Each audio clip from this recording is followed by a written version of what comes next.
మేము ఒక శాంతియుతమైనటువంటి ర్యాలీలో పొలిటికల్ పార్టీ కాదు. నల్ల జెండాలు కండువలు మెడలు వేసుకొని మా యొక్క సికింద్రాబాద్ హక్కులని కాపాడాలని, సికింద్రాబాద్ బచావో అని ముఖ్యమంత్రి గారు మొన్న మాట్లాడినప్పుడు నేను సికింద్రాబాద్ జోలికే పోలేదన్నాడు. బట్ అక్కడ చూస్తే బేగంపేట కానీ, మోండా మార్కెట్ కానీ, నార్త్ జోన్ కానీ, గోపాల్పురం కానీ ఇవన్నీ కూడా మల్కాజిగిరి పోలీస్ కమిషనరేట్లో కలిపిండు. ఆల్రెడీ అక్కడ ఫంక్షనింగ్ జరుగుతుంది. ఇది మా అస్తిత్వం, మా ఆత్మగౌరవం అనేది 220 సంవత్సరాల చరిత్ర.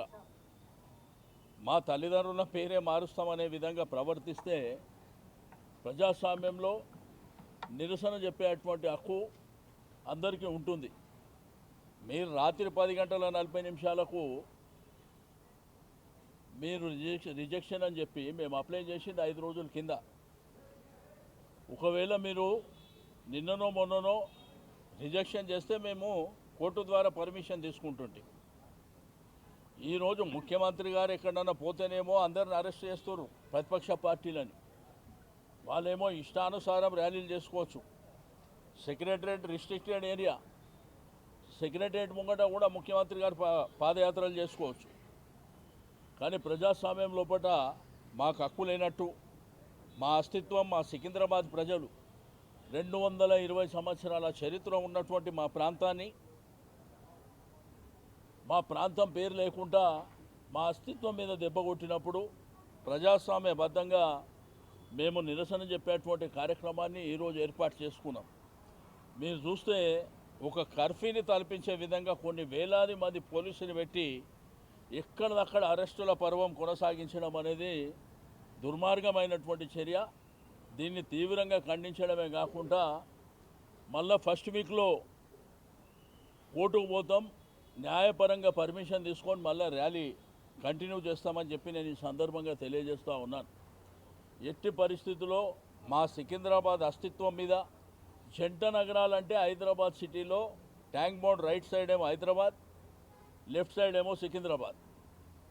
ట్విన్ సిటీస్ అని ఎప్పుడో చరిత్రలో ఉన్నటువంటి పేర్లు. ఒకటి హైదరాబాద్ రెవెన్యూ డివిజన్ ఉంది, రెండోది సికింద్రాబాద్ రెవెన్యూ డివిజన్.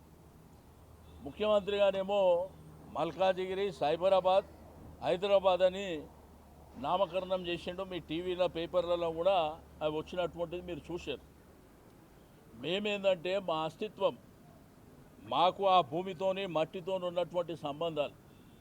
ఇప్పుడు మా ఎమ్మెల్యేలు అంబర్పేట కాలేరు వెంకటేష్ గారు, ముషిరాబాద్ ఎమ్మెల్యే గోపాల్ గారు, నేను మా ఇంటి దగ్గరకు వచ్చి అరెస్ట్ చేస్తామంటారు. దేనికి అరెస్ట్ చేస్తాం? దేనికి అరెస్ట్ చేస్తారు? మీరు ఓకే అని చెప్పిన తర్వాత నిన్న మీ పోలీస్ యంత్రాంగం అంతా, ఏసీపీలు, సిఏలు అందరూ మొదలుకొని అందరూ కూడా రోడ్ ఇన్స్పెక్షన్ చేశారు. మాది శాంతియుతమైనటువంటి ర్యాలీ, పొలిటికల్ పార్టీ కండువాలు పెట్టుకునే ర్యాలీ కూడా కాదు. దాంట్లో అందరిని ఆహ్వానించినాం. మీకు విద్యారంగ సంస్థలు కానీ, వ్యాపార రంగ సంస్థలు కానీ, అడ్వకేట్లు కానీ, డాక్టర్లు కానీ, విద్యార్థులు కానీ, మహిళలు కానీ, అన్ని సంఘాలు, నీకు కిసంగంజ్ మోండా మార్కెట్ కానీ, బోయినపల్లి మార్కెట్ కానీ, బట్టల బజార్ కానీ, అందరినీ కూడా మరి ఇన్వైట్ చేసినాం. బట్ ఇదేం పద్ధతి? ఈ పద్ధతి లేకుండా ఇష్టానుసారంగా పోలీసు రాజ్యం నడిపిస్తామనుకుంటే మీ కర్మ మేము చేసేది ఏం లేదు. ఇది శాశ్వతంగా మాత్రం ఈ ప్రభుత్వానికి మంచిది కాదు, అది గుర్తుపెట్టుకోవాలని చెప్పి నేను ఈ సందర్భంగా తెలియజేస్తూ ఉన్నాను. ఓకే, ఇవాళ మీరు పైశాచిక ఆనందం పొందిండొచ్చు, కానీ అల్టిమేట్గా మళ్ళీ చట్టపరంగా, న్యాయపరంగా మేము పర్మిషన్ తీసుకొని మళ్ళీ ఫస్ట్ వీక్లో ఈ కార్యాచరణ చేస్తాం. అసలైన తొలి వెలుగు. ఫాలో వాట్సాప్ @తొలి వెలుగు official.